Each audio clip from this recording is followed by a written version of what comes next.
tababarkan ayaa ahaa mid dadka looga wacyigelinayay dhowrista deegaanka iyo tacdiyada lagu xalufinayo geedaha waxaana kasoo qaybgalay qaybaha kala duwan ee bulshada iyada oona ay iska kaashadeen taabagelintiisa hay'adaha qaramada midoobay u qaabilsan horumarinta barnaamijyada ee loo yaqaano UNDP iyo wasaaradda deegaanka iyo duurjoogta ee dowlad goboleedka Koonfur Galbeed ee Soomaaliya. Furitaanka tababarka waxaa ka hadlay wasiir ku-xigeenka wasaaradda deegaanka iyo duurjoogta Koonfur Galbeed Soomaaliya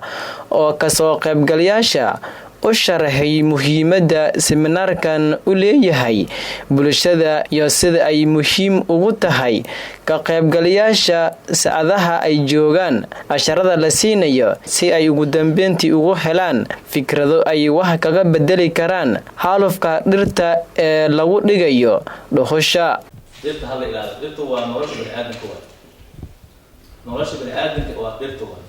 haddii dhirta la xaalufiyo dhirta la guro oo dhuxul laga dhigo oo geedaha la guro xitaa roobka kama imaanayo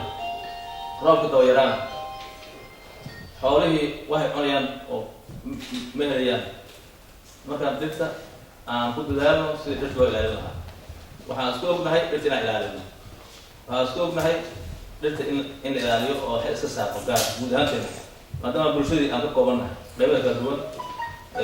shirkina waa noo furan yahay. Kani waxaa ka mid ahaa ka qaybgalayaasha oo ku hadlaya afka odayaasha ee dhaqanka degmada Baydhabo oo cabiraya doorka odayaasha ay ku leeyihiin badbaadinta deegaanka.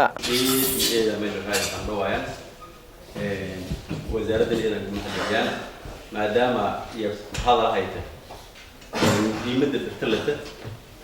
muhiimadda deegaanka xaalufintiis dhibaatada sheenaw oo bulshadu sheegay eediyada kuma hadlayaan aan ku dareera odayaasha deegaanka khaasatan degmada Baydhabo wayba odayaal ahaan waliya dugsiga wali noo dambeeyay in sheegay inuu shaqeeyay wasaaradda uu shaqeeyana dhinaca xaalufinta deegaanka dhinac walba inuu ku shaqeeyana garabana odayaal ahaan ka degmo ahaan kadeegan ahaan yaa meel raayay wasaaradda sheegan hadii la eego haweenka ayaa kaalintooda ka qaatay kuwaasi oo ka mid ahaa ka qaybgalayaashii barnaamijka waxayna ay iskugu jireen hooyo guri joogta ah iyo gabar u dhaqaaqda deegaanka waxayna labadoodaba cabirayaan sida ay ugu macquulsan ee looga gudbi karo tabargo'a dhirta deegaanka iyo kaalintooda ku aadan ee ka hortagga baahaha ku yimaada dhulka oo saameyn ku yeesha deegaanka.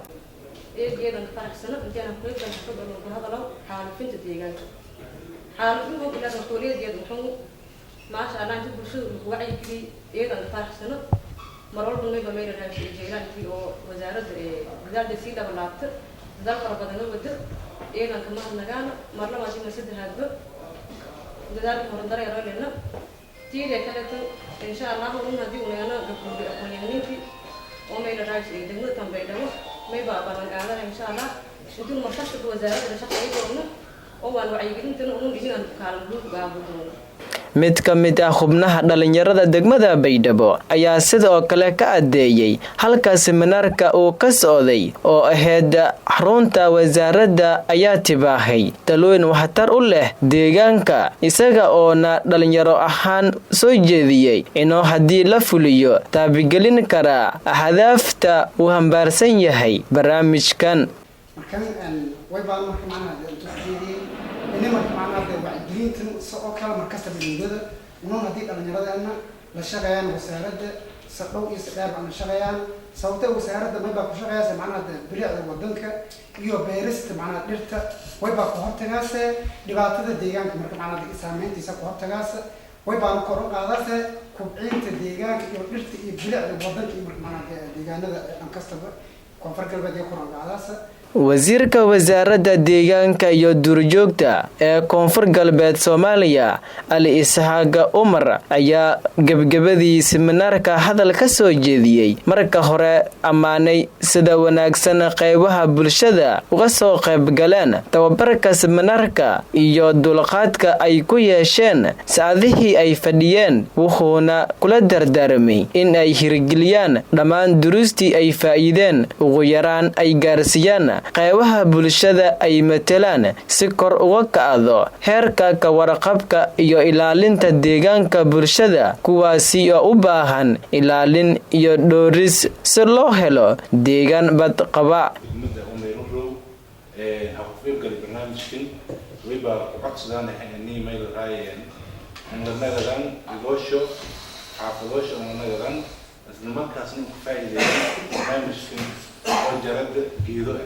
isla markaasna lagu sameeyahay dhuxulo way buuxaan markii la sameeyay dhibaatooyin badan leh dadku geedooda wadanka iyo xaalifisme dhibaato lama markii la isticmaalo way banagala sahan yani ma yahay qiiq iyo bilaayo sabab oo ma yahay markaas dadka ma yahay sanka iyo waligu gal oo wala air pollution bisawir markan way buuxaan dhibaatadii iyada badatay way ba ku sii daran meelo hayeen saameynta kuweeladaas deegaanka ku dhib badan marka barnaamijkan geey way buuxaan wacyigelinta bulshada shalduun iyo koonfur galbeed soo wastay inay meelo hay la fahamsi dhibaatada leedahay jarowka geedo isla markaas sidii qorsheyn meeligeed ku jarfada inay meelo hay geedo ku awood سمير هاي نديرنا مير هاي فرمار فيل ديجان فيل برواقة فيل وندير طبعا ويبوا سدار واحد يقولوا بالشدة شردون يعني إذا ما يكون قادم مقدم واللي بيقولوا عن الآخر شيء إذا مقدم لما كان وزارة إنه يبوا وده دونته توبرة أو وعي كلام بدنا سمعت دونته إن شاء الله. Maxamuud Ali Cabdullaahi, Puntland TV, Baydhabo.